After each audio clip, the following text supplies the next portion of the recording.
I'm a Californian, and if you ask me, well, how do I make that claim, I'll just tell you I was born and raised in California. But if you ask me the difficult questions about, when was California established, or how many counties are in California, or what's the California state bird or state tree, or how do you pass a law in California, well, you'd find out pretty quickly that I'm a pretty crummy Californian. I think at times in the church, those of us who call ourselves Christians are kind of Christians the way I'm a Californian.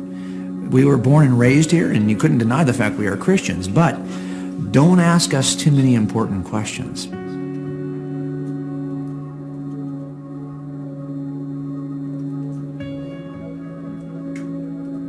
Most of my life, I've been a pretty committed atheist, and at 35, I started to take a really hard look at whether or not the scripture was telling me the truth about Jesus. And I worked as a detective, and I was working on a surveillance team at the time, and I had friends that were cops, and they wanted me to become a Christian, and they shared what they believed with me. And I discovered pretty quickly that these folks in their professional lives were incredibly evidential and rational and thoughtful case makers. They could give you 5 reasons why that bad guy we're working is responsible for those robberies. But if I asked them for 5 reasons why I could trust the Bible, suddenly took an entirely different approach to their large picture, big metaphysical picture. The claims of Christianity they couldn't answer the same way they could answer whether or not that guy is our robbery suspect. And I thought to myself, really?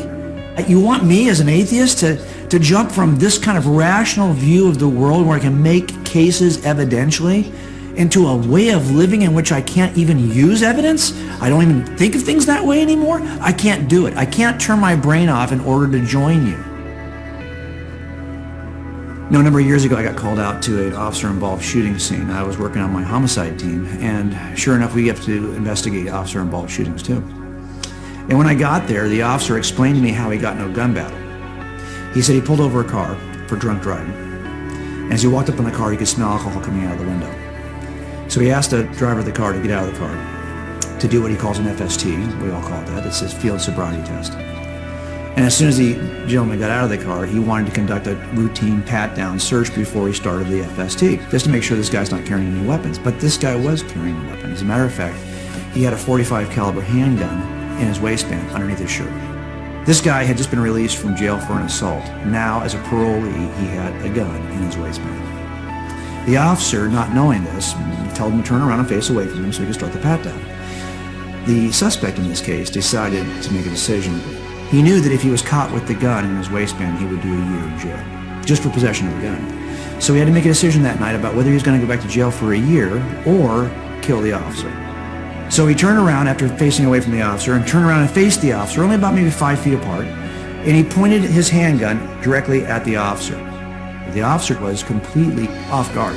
As a matter of fact, he didn't even have his own hand on his gun, as now he's facing down the barrel of the suspect's gun. But he was wearing his bulletproof vest. So he stood there and he decided, given all my options, here's what I'm going to do. I'm going to trust my vest, and I'm going to tense up my stomach muscles, and I'm going to take the first couple of rounds while I get ready to return fire. Now think about that for a second. Once you know that the vest can stop rounds, and if you know that the vest can stop rounds, you're far more likely to stand tall in that vest in a point of challenge. So here's my question for you. Do you know enough about your Christian worldview to know that it can stop bullets? Have you tested it? Have you allowed the bullets to hit the vest? Have you listened to the objections of atheists? Have you listened to the objections of those who don't believe Christianity is true? And are you prepared with the answer? Confidence is not free. Confidence comes at the end of an intellectual investigation that requires an intellectually robust form of Christianity. Yes, you might hold that Christianity is true today accidentally. You don't even know why it's true.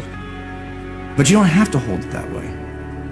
I think there are people out there who are unbelievers, who think that if only Christians would be exposed to the evidence, they would no longer be Christians. What if that's wrong? What if, in fact, the more you're exposed to the evidence, the more confident you would be in your Christian worldview?